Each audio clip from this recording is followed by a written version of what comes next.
So today we got a pretty big update for Battlefield 6. This is a massive quality of life patch that's releasing on the same day as we get the second map in Season 2, Hogel Base. And I just had a quick skim through this. I'm going to look at it in more detail now, but if they actually deliver on a lot of this stuff, it could be a big turning point for the game in terms of just the basic moment-to-moment gameplay, because there's a lot of improvements here.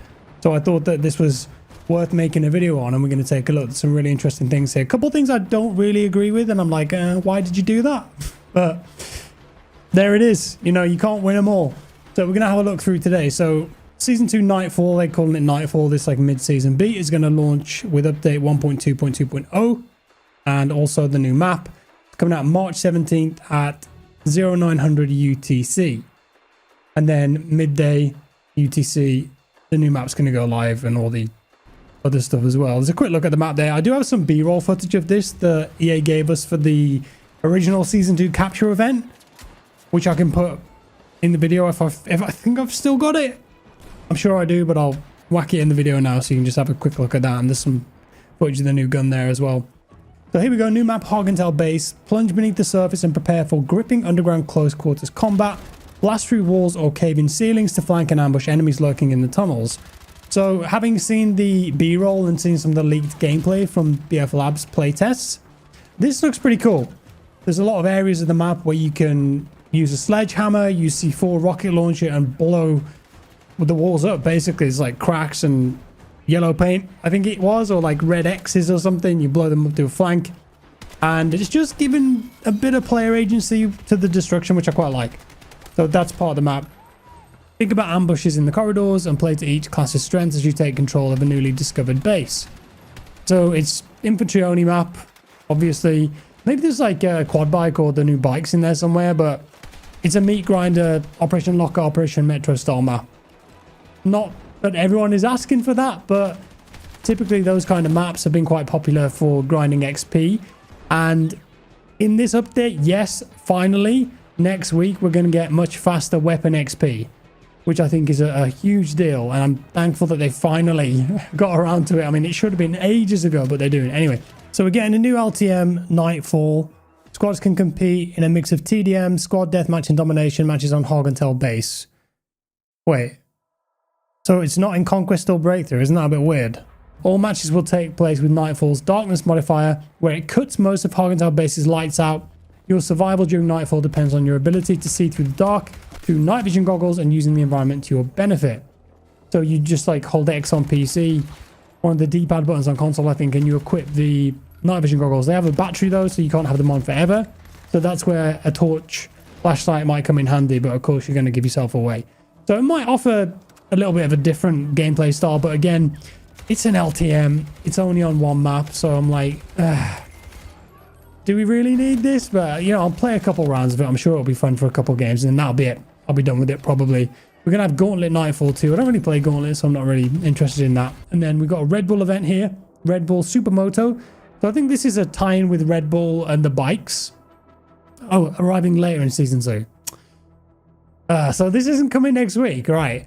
High-speed Gauntlet-style experience focusing on dirt bike racing. 8 players enter, competing across 3 knockout rounds. By the final stage, only 4 remain to battle for Red Bull in-game rewards in a fast-paced elimination showdown. So is that going to be like bike races, maybe, or some kind of stunt racing? I know that sounds interesting. Look, it's like a FOMO LTM thing. And then there's a new POI on the BR map. Secret Complex. Again, there was footage of this in the B-roll. I'll put it on screen now if I've got it. Fort Linden expands with the addition of Defense Testing Complex 3, a newly accessible underground sector beneath the main battleground. This secret chemical testing facility includes a network of tunnels that serve both as traversal routes and high-stakes close quarters combat zones. So this is going to be a underground bunker section. It's quite linear, but there are a few left and rights there, you know, where I guess you can flank and get back up to the surface. So that could lead to some interesting endgames in Battle Royale, maybe. And in the B-roll, there was also like blacklight pistols where you were searching for stuff. So it could be some kind of return to Easter eggs or the Phantom program. We'll have to see. But I think if they put the Phantom program stuff in RedSec, and you have to play RedSec to do it, That's a big mistake, man. I feel like that should be in multiplayer, because there's a lot of multiplayer people who play Battlefield that just don't care about RedSec BR at all. So forcing people to play it to get some kind of cool hypothetical skin or weapon down the line, not sure that's a good idea, but we'll see how that turns out. I'm just making some assumptions there. So we've got new vehicles. There are 2 variants of the dirt bike, one for each team, NATO and PAX. And it's a 2-seater, which is nice. Built for speed and maneuverability. Available in faction-specific variants for NATO and PAX forces. These bikes enable rapid repositioning, flanking maneuvers, and swift escapes across both BF6 and RedSec. Cool. I hope that they add them to all of the maps in the game. Where it makes sense, put a bike on it. Bikes are fun. They're going to lead to some crazy sandbox moments, and it's a 2-seater, so I guess the guy on the back could have C4 rocket launcher, stingers, whatever. These were incredibly fun in the BF3 Endgame DLC, you remember, and also BF4. They had them in China Rising and some of the other BF4 maps down the line. So cool. Bikes are nice. I like that. New weapons: CZ3A1, high rate of fire SMG for aggressive close quarters engagements, ideal for fast pushes and confined firefights. This is going to be nuts. The rate of fire in the B-roll footage I've seen, it looks very good. I think it's going to be extremely good for close quarters. Might take the crown in terms of time to kill. We'll see. The fastest at the moment is 150, which I think is a bit too fast, but could it be quicker than that? Maybe equal with a bit more range. Not sure. And then the VZ61, a fully automatic sidearm with a rapid fire rate, best suited for extremely short range combat scenarios where quick reaction speed is critical. So this is like a small variant of the Scorpion. I think you've seen like a Kimbo in a lot of games and movies, people carrying these things around. Interesting sidearm choice. I think that's the first fully automatic sidearm in BF6. Please correct me if I'm wrong. And then they're having a free trial for the game from March 17th to 24th. So March 17th when the new map goes live and all this new stuff. BF6 will be free for all players. Wage war across contaminated. Oh. Or descend into the underground corridors of Hogel Base.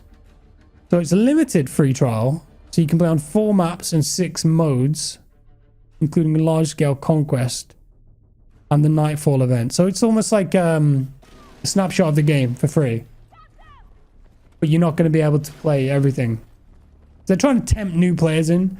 I don't know if this is going to work, because I feel at this point in time, everyone that was going to play BF6 played it and bought it because it was the best-selling game of the year, and they've already stopped playing because the live service content was so bad. The content cadence was terrible for a game with such short time to action and little depth. You need to just update that live service constantly to keep people engaged. They didn't. And all those players have gone now. So trying to get people in. I don't know if that's going to work, but yeah, if you haven't tried it yet, great opportunity to give it a go, of course. And then major updates. So here's some of the quality of life stuff I was talking about. Vehicle gameplay improvements. Added light transport vehicle deturtling. That's a word, isn't it? Improved helicopter landing stability, refined vehicle camera behavior, increased tank braking power, and boosted UH-79 survivability across multiplayer. This is really good. Transport helicopters should be transport helicopters, and they should be a bit tankier so you can actually use them for their intended purpose, flying around the map, dropping people off.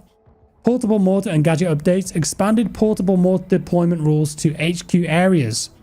So you're now going to be able to put your mortar down in HQ. Some people will be like, is that a good idea? Others will be like, okay, fair enough. If you're getting mortared, you can probably counter mortar. If you can hit their deployment, they can hit you, vice versa. So we'll see how that goes. The mortars aren't particularly effective in this build of the game, but I've just seen here improved minimap visibility and direct hit effectiveness. So they might buff the damage a bit there if you get a direct hit. I just hope that they haven't gone too far with this and they're insanely OP and people just spam them left, right, and center. Please, DICE, don't do it. And introduced update anti-tank mine limits and despawn rules for better battlefield balance. They go into this a bit more further on. AI behavior, so basically the bots can use like a load of vehicles now, bikes, scout helicopters. The bots are going to be a bit more human-like, I suppose. Maps and mode fixes. Address multiple exploits, spawn logic issues, that's a big one. Traversal bugs and invalid state problems across Mirak, Siege, Eastwood, and Contaminated. Progression and battle pass reliability. Delivered a broad progression consistency past correcting battle pass tiers, token calculations, end of round rewards, accolade tracking, challenge criteria discrepancies, and stat inconsistencies. And then there's a load of fixes for the UI HUD and front end, and audio and squad expansion. Introduced the Strix Raiders squad with 4 unique voice performances. Don't really care about that. Improved footstep clarity and spatialization. Good. I hope that this is a big update to the audio with the footsteps in the game. Got to test it and see. Refined vehicle and jet mix balance, so maybe you'll be able to hear tanks more when they're coming. That's great. And added new stereo width customization options. Be interesting to tinker around a bit with that and experiment. And then there's a huge changelog here. There's a ton of stuff. I mean, I'm not going to go over all of this because I think a lot of it is just good quality of life stuff where they're tweaking, tightening, fixing things. So this stuff here is just going to improve the game across the board, I think. Network and hit reg improvements. This could be massive. Applied networking optimizations to improve bullet data transmission efficiency. Improved time nudge. Time nudge? What's that? That's interesting. Reliability to reduce instances of dying behind cover and inconsistent hit reg, particularly under unstable system or network conditions. Great. Basically, better hit reg, better netcode. You're not going to die around corners as much. And hopefully you're not going to feel like you die in one frame as much. But again, that goes back to the weapons that can kill you in 150 milliseconds. But there might be some improvement there, which is good. We'll test it. We'll see. But they've been focusing on this for the last couple of months. They've talked about this before. The proof is in the pudding, though, as we all know. And this here resolved an issue where lethal damage screen effects could appear delayed, improving kill feedback timing. So perhaps sometimes you were dead, but your game didn't show that you were dead. So it felt like you were dying instantly all around a corner. So again, that's just buffing the whole package, which is great. For vehicles, so they've kind of buffed the vehicles a little bit here in terms of their maneuverability, it seems. And they've also, where is it? Here somewhere. Decreased speed of the IFV, MBT, and attack heli aim-guided missiles. This is a big nerf to those missiles, and I do think that they're very easy to use. You know, when you fire it and you kind of control it with the mouse or the analog stick, and you can and just like bop a helicopter that's 300, 400 meters away. They're not difficult to use, or they weren't. They might be now. It depends on how much the speed has been decreased. But I think that's a good change because it hopefully means that helicopters will be able to survive a bit better. Here's the big one for the transport helicopter. UH-79 health increased by 20% across all multiplayer modes. So you're going to see people using this, fingers crossed, as a transport vehicle now. It's a good change in my opinion. This one though, I don't understand because I don't think this is a problem. I don't really see this in my games. Restricted scout helicopter passengers from using engineer rocket launchers. Isn't this just removing a fun sandbox element from the game? When you're in a helicopter with your buddies, like the little bird, and flying around, and you're on the side with a rocket launcher, maybe you're about to be killed by an enemy attack helicopter because the pilot has to reload his gun, or it's overheated, or he hasn't got any rockets left, flares are gone. But you're on the side though, you got that small, you got the RPG, bang, you save the day. Or you shoot tanks or quad bikes on the ground from that helicopter. Isn't that just a fun sandbox thing? I don't know why they've done that. That just seems a bit anti-sandbox to me, anti-fun, anti-battlefield, but I don't know. I don't think that's a great change. Big change to the mines here now. And I think that this was much needed. I know people are going to complain about this, but there's mines everywhere. Oh, there was. Anti-tank mines are now despawning 180 seconds after their owner is eliminated. I think that personally, I think that's a good change. And it's going to increase survivability of tanks, IFVs. You're not going to randomly explode when you're on quad bikes or these new bikes. There's still going to be mines, yeah, but you might not see as many of them. And here, limited anti-tank mines to 6 active per player. And then there's a bit about the mortars here. You can now deploy them in HQ, which we talked about. But you can't deploy them outside of combat areas. Good. And there they're talking about the effectiveness of direct hits with the mortar being slightly buffed. Some weapon changes here. I think it's mostly just bug fixes apart from the new ones. Map and mode changes. Some fixes to contaminated. Resolved an exploit in escalation that allowed players to clip under the map and shoot through terrain. I don't think I experienced that, you know. I didn't see that one. And here's the bit about progression. So they added 5 times 15 career XP boosts and 4 times battle pass XP boosts as career rank rewards. These are now split between rank 3 and 23. These were live in the previous patch, but the note has been carried forward for documenting purpose. All right. Camo unlocks are moved from mastery ranks 20, 30, 40 to 5, 15, 30 respectively. So now you're going to start getting camos much quicker. Good. And this is the big one here. New XP curve with a reduced XP requirement, about twice as fast in the early ranks and 15% faster in total. So you're going to be unlocking attachments way quicker in those early ranks and overall 15% faster. That's a good change. Of course, you throw double XP on top and you can get your attachments for your guns, hopefully without it feeling like an absolute grind fest. I don't know why they decided to gate so much of that gameplay content with the attachments on the gun, and it's taken this long to actually attempt to fix that. I think the weapon grind should be much more acceptable, but the camo grind, I feel like that's the thing where you go, okay, if you want this super sick camo at the end of the road that you can peacock and show off to everyone, you've got to put time in. I think it's fair to put like a big grind behind that, but weapon attachments, especially stuff like suppressors when spotting and self-spotting is so dominant in this game, it was in a bad place. We'll see what this feels like with the new weapons that they've added. Load of UI and HUD fixes, great. I mean, look at this. This just goes on and on and on. I'm not going to read all this. Some fixes with the settings here. Single player fix. Portal. A new camera type called fixed. You can now place fixed cameras in Godot and assign them an object ID. I'm not sure of the applications for this. We'll see. Hogel Base assets now available in the SDK. Good. Audio. Added a new stereo width setting in the audio menu for support configs, allowing further spatial customization. I'll have a play with that if my setup supports it. This one's pretty big here. Implemented a new footstep mix strategy to improve clarity for close to mid-range enemies in busy combat scenarios. An improved distance separation from close to mid-range in content, making it slightly louder when close and obstructed, but reduced when far away and obstructed, especially when indoors. Improved distinction between indoor and outdoor footsteps at further ranges. Cool. So it looks like, sounds like, pun intended, footsteps are going to be a bit more clearer and audible. Again, we'll test that and see. And this one here, increased priority of various footstep assets to reduce chances of performance-based culling on these assets. So footstep sounds are going to take more of a priority now, I suppose that means. RedSec, new POI, I mean, I'll definitely check this out. If they've got the Easter egg stuff there too, of course I'll cover that. Like I said though, not that I agree if it's only in that.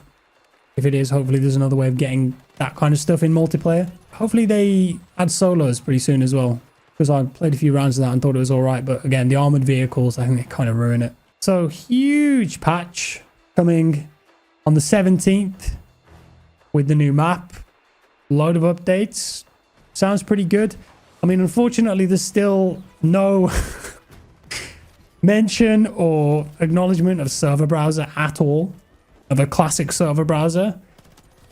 I don't know what's happening there, and no idea of a roadmap if we're going to get more maps in the future for the game. Nothing like that. So I do feel like they're missing the mark in certain areas, but yeah, this could be a pretty big deal for the game and maybe a turning point. We'll see. With that said, I'm going to leave it there. I also wanted to highlight this. So Viper Studios Andy, who has been like a Portal guy, he's added snow to a few of the maps in the game. And I think he actually did a pretty good job. So you can actually play some of the base game maps with snow on, which is neat. And I'll put Portal codes on the screen now if you want to try that out for yourself. But I think because it's got custom logic, you can't earn XP on it, which, yeah, no one's really going to play that, are they? That's still an issue as well. But there we go. Let me know your thoughts below, guys. Appreciate you watching. Appreciate you being here. Thank you so much. I've got some really fun videos coming up next few days and next week. It's going to be packed. New games. Look out for those. I've been doing a lot behind the scenes. Anyways, drop me a like, subscribe if you're new, and I'll see you next time. Bye-bye.